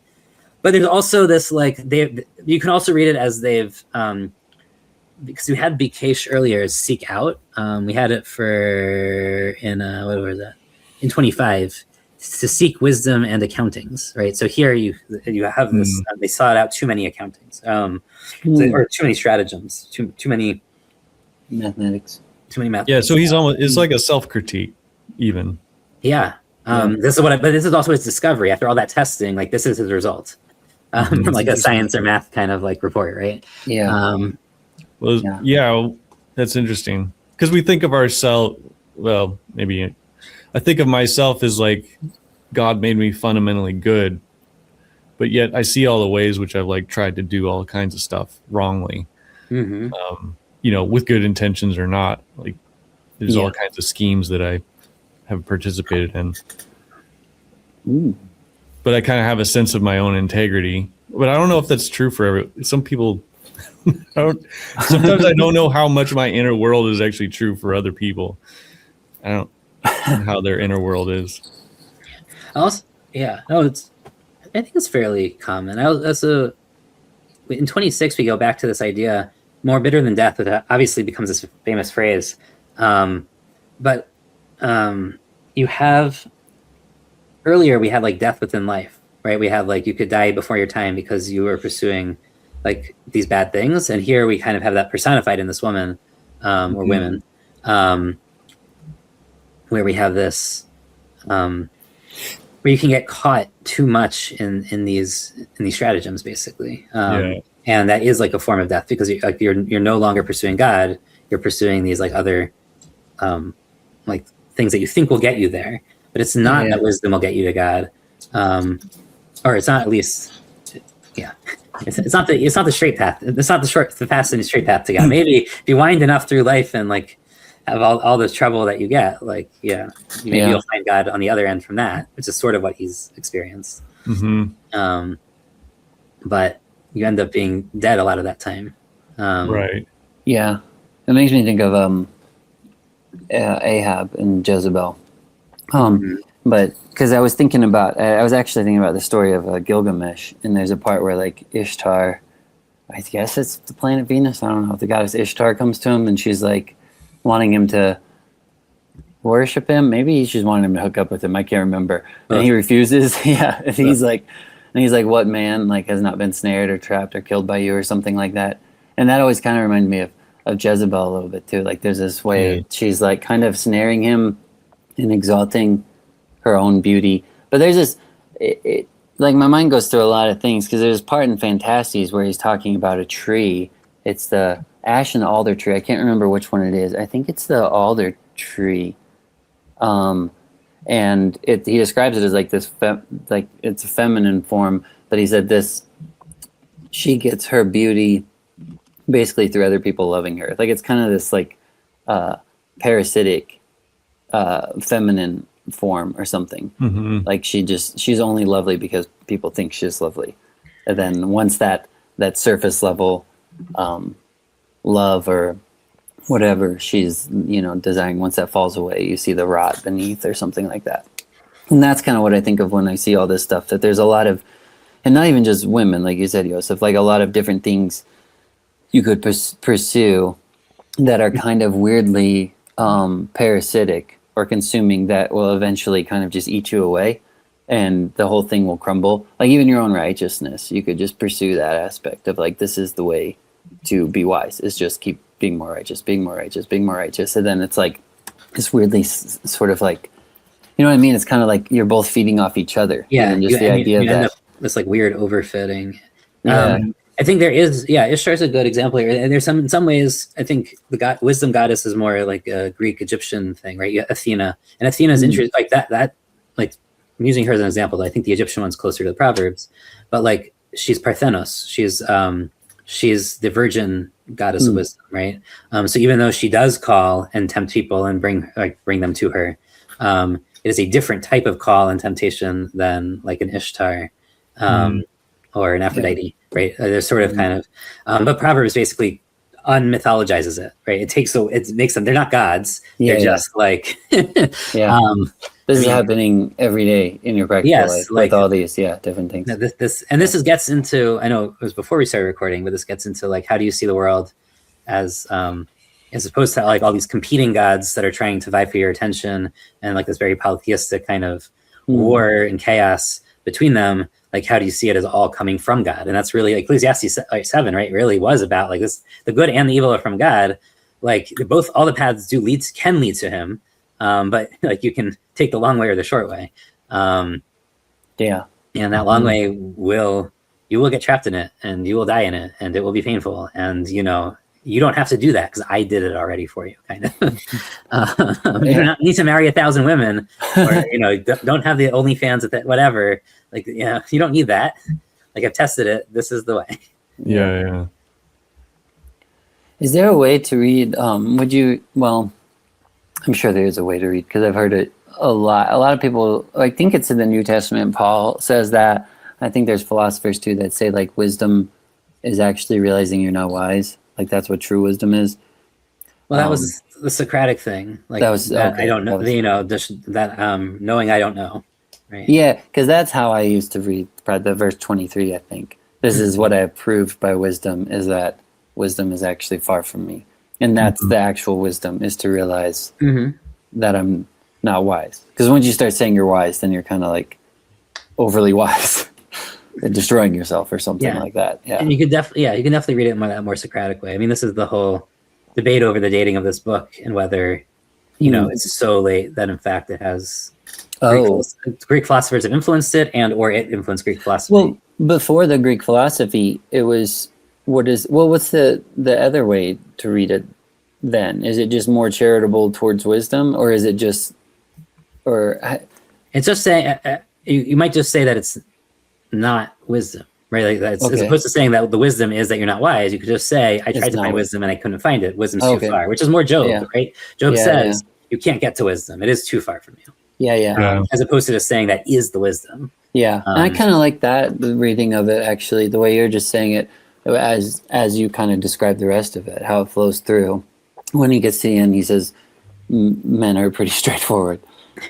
We're thinking about this. Or at least when they're first created. And this also goes back to Adam, right? Because we can instead of reading it as men, we can say Adam was made very simply. Yeah. Like things in the garden could have been very simple. And then it turns out, and like if we read this about Adam, we can say like, there was no wonder that he's a little bitter about women and he thinks that they're worse than death. especially kind of if you think that death starts the garden, like the woman brought about death, right? Like so he might be not very happy with Eve. You could also read this as Solomon being unhappy with what happened with his wives, and like not just that they, in the sense, actually probably more in the real sense of Proverbs, which is that they enticed him to polytheisms, right? That they wanted him to worship these other gods. He built these temples for them. That the true wisdom would have been like the wisdom that sat with God at the beginning, but instead he tried to pursue these other means of wisdom through these other religions, and ends up being left kind of bitter and broken and losing his kingdom. Because he couldn't kind of, in some sense, because he was overly loving to them, right, and accepting, right? Like there's also kind of that theme, like just do your thing and like all cool. Like here, I'll help you build your temple to whatever. Here's your yoga studio, but like without seeing that there was kind of a mistake in his good in his this gets like. People who do evil things usually, almost always, unless they're like really pathological, think they're doing good, right? Like that's the thing. Like they do think Judas thought he was doing the right thing. Yeah. Joseph's brothers thought they were doing the right thing. And this is one of the things we kind of debated in BOM a little bit earlier this week when he says like the thing you intended for evil was good. Like I don't know that they intended it for evil in some sense. Like I think they thought they were doing the right thing by what they were doing, with the exception of like Judah maybe and Reuven, who try to like sort of mitigate what happens. Like Reuven wants to like actually stop the whole thing, and Judah wants to just make it like don't murder him, just sell him. But like they realize that there's a little bit of evil in their goodness, or the other way around, maybe good in their evilness. But like I don't know their intention. Like they don't think they're doing evil. Like people don't do evil on purpose. Like with the exception of like some types of trolling and like intentional like little brother style provocation in my head is like I'm gonna keep poking you because like it's fun to poke you type thing. But like for the most part, people aren't like trying to do evil. I feel like Jacob would disagree with you. Let him. He can comment on this episode. Let him comment on this episode all he wants. Yes, if you're being and I can take the advice. Do evil. I will take the advice of 21. I will, don't pay attention to all the things that people say about you. Yeah. I don't know. I think I would disagree a little bit too, because there's some people do some stuff, and I'm like, how do you not think how do you think there's good in that? Like even with all the Epstein stuff that came up, I'm like, did they think they were doing good? Yeah, I mean, I think I would say like Joseph's brothers did know they were doing evil, but they were like, I'm going to do this because he's like, what is he? He's saying he's going to rule over us with his dreams. He's like favored by the father, their father, and like, we're not putting up with this anymore. Why should we put up with this? I think it's more than that, because he is the firstborn. Like legally, he is the firstborn of the favorite wife. Even though like you could talk about Reuven being born earlier, like he is the firstborn legally for all his purposes. He gets the double portion. He is the favorite son. They know the biblical pattern in Genesis is the firstborn is going to get rejected. He's acting like a twat, and he's to them he is Esau and Ishmael. Like he needs to be removed from the family, and that's their job. And like his like dreams of like control and dominance, like really can be seen as a threat. It's not just like, oh, I want to be like, the boss of this family. Like I do think that they see the pattern and they see, oh, well, this is the pattern. We just need to like live into it, as opposed to seeing that the pattern is meant to be healed, right? Like the ultimate pattern is like the brothers, like the tribes work together and each have their own strengths. And yes, there are some that are better for some sorts of leadership versus others, but there are multiple, like both Joseph and Judah become leaders like in their own way. And like it's not a zero sum thing, but they can't see that. They see it as like it's either him or us, and like the pattern that we know is that he needs to leave. You say it that way. Yeah, but I mean, Judah has to learn that lesson with Tamar, because his sons get put to death because they're trying to control, well, at least Omar does. Well, Judah's not. He's trying to control his inheritance and not give it, to the rightful heirs, or give her heirs so that they could have it.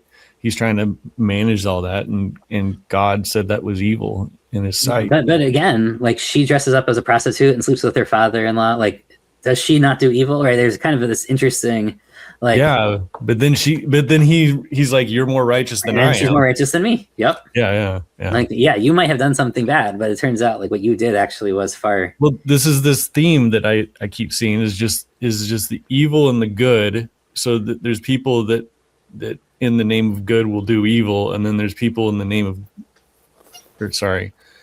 in the name of good will do evil, and then like Tamar in the name of evil do good. Like she poses as a cult prostitute, and like that's not good, but it's in order so that there could be an heir that she was promised, and more than an heir, like he is indebted to her. Like he does owe her. Like he messed up her whole life, right, and like he has to fix that. I don't think it's necessarily even as heir focused. Like I do think like there is you're like messing with me with this whole like your son's old enough to marry me, you're not telling me that, like I know that, like. Yeah, I guess he wasn't withholding an heir because he was afraid that he was going to die also because his two older brothers had died.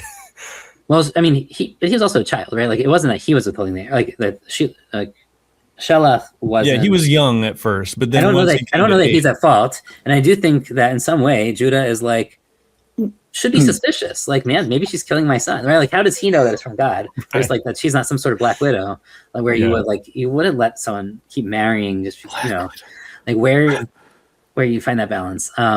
Did it say how? Is there like a midrash or anything that says how his sons died? I mean, God kills them. It says the first one died because God displeased God. I don't know why. What is it? They get struck by lightning? I don't know what the. It doesn't say. They just die. Okay. They just die. I didn't know. That's what I was asking. I didn't know if there was like some extra thing where it said he was walking and so he fell down. And even there, like we don't know the reason why God didn't like was displeased with the first one and killed him. We know for the second one, like that he was specifically doing something. Onanism, whatever you want to call it, whatever you want to understand Onan's sin, but we don't know what his older brother's sin was. And like, did Judah really sin? Like, he messed up her life, and this is one of the things where like he was trying to do good by protecting the life of his youngest son, but he also, in that good, was messing up her life, and then she does something not good, but then it has good consequences. Right? So like, it's all intertwined. Mm-hmm. But I'd also say, like, I want to end that point. He from that lesson, right? Like he learns something really deep, like through that whole thing. Like I mean, that lesson, the death of his children, and like being tricked by a prostitute, and like all of the things that happened to him, which is like probably many years, right, of things happening. He eventually learns how, like, I'd say how to be the leader of the brothers, but like even more than that, right? So you have this funky set of scenes after that, where like Reuven says, let us go back to Egypt. And Jacob says, like, no, not a good idea. Shimon, like, I've already lost one son. Actually, I've already lost two sons. Joseph is dead, and Shimon's in prison. I don't want to risk Benjamin dying. And Reuben says, well, you can kill my two sons if that happens. Like, I'm going to put them up as like collateral. And Jacob's like, how does, like, he doesn't say this, but like, how does that help anything? He's like, he rejects it. Like, because it's like, but then Judah says something very similar later, where he says, now of his new babies, right, with Tamar, he says, make my two sons are my collateral. He doesn't say kill them though. But he's also someone who's experienced the death of two children, and he's able to empathize and understand the pain in a way. I thought Judah offered up his own life instead of his sons. Oh, he says he does for Benjamin in Egypt. Yes, in Egypt he says, "Take me instead of Benjamin." But which is kind of like the turning point, because like I thought for some reason I thought Reuben said, you can have my two sons, and I thought Judah said, I thought he told his father that my life. Maybe not though. I'm pretty sure they both offer two sons, but they offer them in slightly different ways, and it's like a really. Reuben says you can kill my two sons, and then Judah says you can have them. Something like that. I don't remember that. Were Reuben's two sons from his mother-in-law? Reuben's two sons? No. Yeah, he never had a baby. He doesn't have kids with his mother-in-law. There's a whole kind of debate of what happened. Sorry, not mother-in-law is the wrong word there. Well, it's his mother's the concubine. Yeah. Okay, yeah. Because that's how he lost his inheritance, right? I thought it was the yeah, I mean, it's a way to yeah. claim that he's the leader of the brothers. Now, especially with Joseph Yeah. on, That's why he did he's it. moving the beds to make a claim on leadership, right? Just like I thought he probably just liked her or something. in Kings where you sleep with the concubine of the king to say that I'm the new king, right? You have that. Yeah. He thought he was doing it for good. That makes sense. All right, boys. Evil intention. I got to get going. Okay, yeah, it's been a Me long too, time. And yeah. we can But- find the verses in Genesis later for maybe we can drop them. One Yeah. chapter. That was one chapter. Yeah. So We did it. yeah, That we was made good. it through one more chapter. I guess the rest of it's going to go slow like this. Maybe we'll have to return back to the beginning once we reach the end. Maybe 8 might go quick. I don't know. I feel like there's the chunks in 8 that they're not broken up into little thingies in my translation. Oh, here, sorry, you call Genesis those? 44 at the end is what we were talking about. Oh, we got Your it. servant has. So it's when Judah tells Joseph that he has pledged himself in place of the boy of Benjamin to his father, and that's the turning point, the end of the chapter, where suddenly Joseph can't control himself anymore, and he has to Yeah, reveal. so he pledges himself, right? And not his sons. So though this is the part that Jess was talking about, where he pledges himself for Benjamin. Yeah. Okay. Yeah. I thought he did that with Well, his father he does also too. have hold on, I'm going to find the two sons thing, but we can stop. I know people have to go. All right, we'll stop. All right, tune in next time for more Ecclesiastes. Or Genesis. Or, who knows more? Job. Yeah.